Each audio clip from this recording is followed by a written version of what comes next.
Vega Jewelers, luxury bridal jewelry exhibition and sale, 8th and 9th November, Hotel Radisson Blue, Bangalore.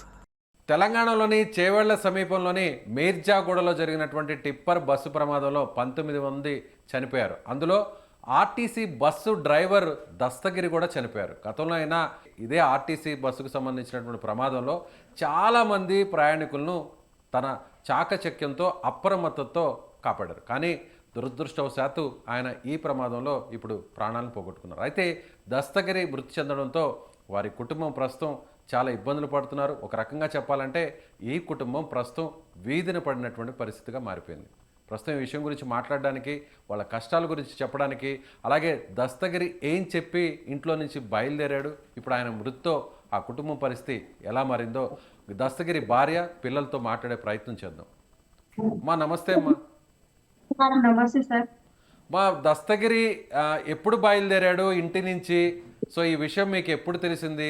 4 గంటలకు బయలుదేరింది sir ఇంటి నుండి. 4 గంటలకు బయలుదేరాడు. ఇప్పుడు ఇంటికి ఆర్టీసీ డిపోకి ఎంత దూరం ఉందమ్మా? మీరు ఎక్కడుంటారు? 7 కిలోమీటర్ ఉంటుంది సార్. ఓకే. సో మీకు ఎప్పుడు తెలిసిందమ్మా ఈ విషయం, ఇలా ప్రమాదం జరిగింది అని, మీ వారు చనిపోయారని ఎలా తెలిసింది? ఎవరు చెప్పారు?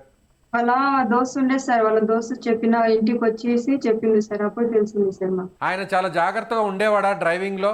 ఎప్పుడు అలర్ట్గా ఉండేవాడా? గతంలో కూడా వికారాబాద్లో ఒక ప్రమాదం జరిగింది. అప్పుడు ఆ టైంలో ఈయన అప్రమత్తతోనే పెద్ద ప్రమాదం తప్పింది అని అంటున్నారు. అవును సార్. ఏం చెప్పాడు ఆ సమయంలో? అంటే అప్పుడు అదృష్టంతో ఆయన బయటపడ్డాడు, ఇప్పుడు చనిపోయారు. అప్పుడు ఏం చెప్పాడమ్మా ఆ ప్రమాదం గురించి? అందరికి కాపాడినందుకు దేవుడు నాకు కూడా కాపాడిందని చెప్పింది సార్. ఇప్పుడు మీకు ఎంతమంది పిల్లలు? పిల్లలు ఏం చేస్తున్నారమ్మా? చదువుతున్నారా పిల్లలు? చదువుతున్నారు సార్. ఒక అబ్బాయి హాస్టల్ ఉంటాడు, ఒక అబ్బాయి ఊళ్ళోనే ఉంటాడు సార్. ఓకే. ఇప్పుడు మీతో పాటు మీ పక్కనున్న వాళ్ళు ఆ పిల్లలు, ఇద్దరు పిల్లలా? మీ పిల్లలేనా? అబ్బాయి సార్, అబ్బాయి చిన్న అబ్బాయి సార్. ఇప్పుడు మీ భర్త చనిపోయాడు కదా దస్తగిరి, ఏదన్నా ప్రభుత్వం నుంచి కానీ ఆర్టీసీ నుంచి కానీ ఏదన్నా సహాయం లాంటిది ఏమన్నా హామీ ఇచ్చారా? సో కాంట్రాక్ట్ బేస్లో ఉన్నటువంటి డ్రైవరా లేదంటే రెగ్యులర్ ఎంప్లాయా ఆర్టీసీ డిపార్ట్మెంట్లో? Contract driver sir. ఎన్ని సంవత్సరాల నుంచి ఉన్నాడమ్మా ఆర్టీసీ డ్రైవర్గా? ఎన్ని సంవత్సరాల నుంచి పనిచేస్తున్నాడు? 5 సంవత్సరాలు అవుతుంది సార్. ఓకే. నెలకి ఎంత జీతం ఉండేది? కాంట్రాక్ట్ బేస్లో పనిచేస్తున్నాడు కదా, ఎంత జీతం వస్తుంది? 10,000 ఇస్తుంది సార్. 10,000. ఏ టైం నుంచి ఏ టైం? రోజు వెళ్ళేవారా డ్యూటీకి? రోజు అంటే ఇద్దరు డ్రైవర్లు ఉంటుంది సార్. ఉండడానికి ఇల్లు లేదు సార్. పిల్లలకు చదివించుకోవడానికి ఏం లేదు సార్. ఏం లేదు సార్. ఇప్పుడు మీరు అద్దె ఇంట్లో ఉంటున్నారా? అద్దెంట్లోనే ఉంటున్నాం సార్. ఇప్పుడు 10,000 రూపాయలు జీతం వస్తుంది అంటున్నారు. కానీ ఇప్పుడు కేవలం ఆ 10,000 రూపాయలు ప్రభుత్వం ఇచ్చేటువంటి ఆ ఎక్స్గ్రేషియా తప్పితే వేరే ఏదన్నా పిల్లల చదువుకు సంబంధించి ఏమన్నా హామీ లాంటిది ఏమైనా వచ్చిందా? రాలేదు సార్. ఎవరేం హామీ ఇవ్వలేదు? డిపార్ట్మెంట్ నుంచి కూడా ఎలాంటి హామీ లేదు? లేదు సార్. ఇప్పుడు ఏంది మీ పరిస్థితి ఏంటమ్మా మరి? ఇప్పుడు ఒకసారిగా మీ భర్త చనిపోయాడు, సో ఎదురుగా వస్తున్నటువంటి ఆ టిప్పరు ఢీ కొట్టడం వల్లే ఈ ప్రమాదం జరిగింది అంటున్నారు. సో మీ వారు ఏం తప్పు లేదు అని మీరు నమ్ముతున్నారా? అవును సార్, నమ్ముతున్నాం. వెళ్ళారా అక్కడ సంఘటనా స్థలానికి? మీరు వెళ్ళారా, చూసారా? వెళ్ళాం సార్, చూసాం సార్.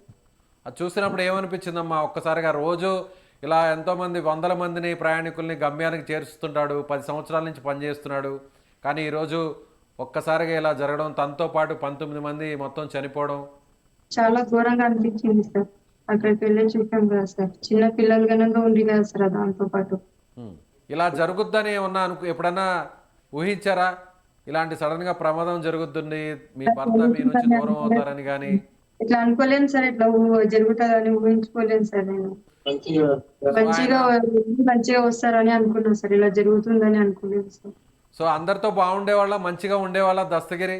సో ఫ్యామిలీలో కానీ, ఇంట్లో కానీ, పిల్లలతో కానీ, చుట్టుపక్కల బంధువులు కానీ అందరితో మంచిగా ఉండేవాళ్ళ? ఎలా ఉండేవాళ్ళ ఆయన? అందరితో బాగానే ఉంటుండేవారు. రైట్ అమ్మా, ఓకే అమ్మా, థ్యాంక్ యూ. సో ఇది దస్తగిరి కుటుంబ పరిస్థితి. సరిగ్గా వాళ్ళు మాట్లాడినటువంటి పరిస్థితి, ఎందుకంటే బాధలో ఉన్నారు, షాక్లో ఉన్నారు.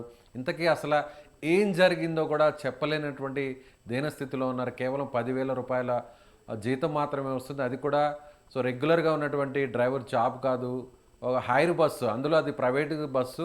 సో దాన్ని ఆర్టీసీ డిపార్ట్మెంట్ హైర్ చేసుకుంది కాబట్టి కాంట్రాక్ట్ బేస్లోనే తన భర్త అక్కడ ఆర్టీసీ డ్రైవర్గా ఉద్యోగం చేస్తున్నారు.